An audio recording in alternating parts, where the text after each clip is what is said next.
Stop scrolling. Did you know a single radio show once convinced thousands of Americans that aliens were invading Earth? October 30th, 1938. Orson Welles reads a simple story on the radio, but here's what made it terrifying. He didn't announce it was fiction. Instead, he used fake news bulletins, live emergency reports, authority voices that sounded exactly like real broadcasts.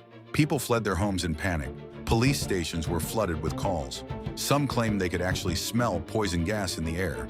But here's the psychology trick that made it work. Our brains are wired to trust authority figures.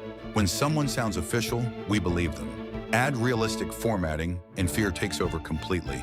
Thousands of people experience mass hysteria from a radio drama. And the strangest part? This became the first documented case of media-induced panic. It changed how radio was regulated forever. Your brain would have fallen for it too.